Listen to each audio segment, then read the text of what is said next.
أعوذ بالله من الشيطان الرجيم بسم الله الرحمن الرحيم. Indeed, we have given you, O Muhammad, a clear conquest, that Allah may forgive for you what preceded of your sin and what will follow, and complete His favor upon you and guide you to a straight path, and that Allah may aid you with a mighty victory. It is He who sent down tranquility into the hearts of the believers, that they would increase in faith along with their present faith. And to Allah belong the soldiers of the heavens and the earth, and ever is Allah knowing and wise. And that He may admit the believing men and the believing women to gardens beneath which rivers flow, to abide therein eternally, and remove from them their misdeeds. And ever is that, in the sight of Allah, a great attainment.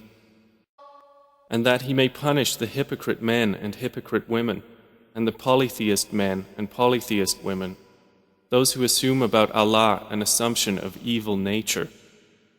Upon them is a misfortune of evil nature, and Allah has become angry with them, and has cursed them, and prepared for them hell, and evil it is as a destination. And to Allah belong the soldiers of the heavens and the earth, and ever is Allah exalted in might and wise. Indeed, we have sent you as a witness and a bringer of good tidings and a warner, that you people may believe in Allah and His Messenger, and honor Him and respect the Prophet, and exalt Allah morning and afternoon. Indeed, those who pledge allegiance to you, O Muhammad, they are actually pledging allegiance to Allah. The hand of Allah is over their hands. So he who breaks his word only breaks it to the detriment of himself. And he who fulfills that which he has promised Allah, He will give him a great reward. Those who remained behind of the Bedouins will say to you, our properties and our families occupied us, so ask forgiveness for us. They say with their tongues what is not within their hearts. Say, then who could prevent Allah at all if He intended for you harm or intended for you benefit? Rather, ever is Allah with what you do acquainted. But you thought that the Messenger and the believers would never return to their families ever, and that was made pleasing in your hearts. And you assumed an assumption of evil and became a people ruined. And whoever has not believed in Allah and His Messenger, then indeed we have prepared for the disbelievers a blaze. And to Allah belongs the dominion of the heavens and the earth. He forgives whom He wills and punishes whom He wills. And ever is Allah forgiving and merciful. Those who remained behind will say when you set out toward the war booty to take it, let us follow you. They wish to change the words of Allah. Say, never will you follow us. Thus did Allah say before. So they will say, rather, you envy us. But in fact, they were not understanding except a little. Say to those who remained behind of the Bedouins, you will be called to face a people of great military might. You may fight them, or they will submit. So if you obey, Allah will give you a good reward. But if you turn away as you turned away before, He will punish you with a painful punishment.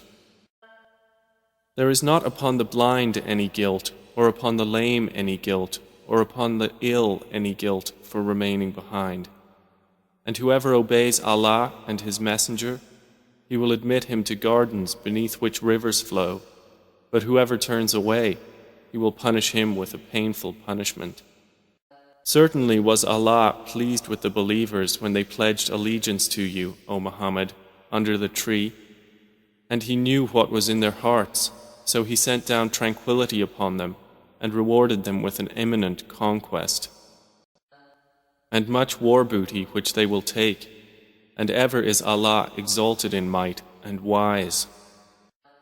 Allah has promised you much booty that you will take in the future, and has hastened for you this victory, and withheld the hands of people from you. that it may be a sign for the believers, and that He may guide you to a straight path. And He promises other victories that you were so far unable to realize, which Allah has already encompassed. And ever is Allah over all things competent. And if those Makkans who disbelieve had fought you, they would have turned their backs in flight.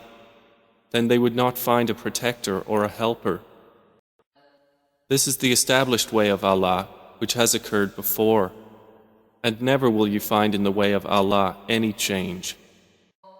And it is He who withheld their hands from you and your hands from them within the area of Mecca, after He caused you to overcome them. And ever is Allah of what you do seeing. They are the ones who disbelieved and obstructed you from Al-Masjid Al-Haram, while the offering was prevented from reaching its place of sacrifice. And if not for believing men and believing women whom you did not know, that you might trample them, and there would befall you because of them dishonor without your knowledge, you would have been permitted to enter Mecca. This was so that Allah might admit to His mercy whom He willed. If they had been apart from them, we would have punished those who disbelieved among them with painful punishment. When those who disbelieved had put into their hearts chauvinism, the chauvinism of the time of ignorance, but Allah sent down His tranquility upon His messenger and upon the believers, and imposed upon them the word of righteousness, and they were more deserving of it and worthy of it, and ever is Allah of all things knowing. Certainly has Allah showed to His messenger the vision in truth. You will surely enter Al-Masjid Al-Haram, if Allah wills, in safety, with your heads shaved and hair shortened, not fearing anyone. He knew what you did not know, and has arranged before that a conquest near at hand. It is He who sent His messenger with guidance and the religion of truth to manifest it over all religion, and sufficient is Allah as witness. Muhammad is the messenger of Allah, and those with him are forceful against the disbelievers, merciful among themselves. You see them bowing and prostrating in prayer, seeking bounty from Allah and His pleasure. Their mark is on their faces, from the trace of prostration. That is their description in the Torah. And their description in the Gospel is as a plant which produces its offshoots and strengthens them, so they grow firm and stand upon their stalks, delighting the sowers, so that Allah may enrage by them the disbelievers. Allah has promised those who believe and do righteous deeds among them forgiveness and a great reward.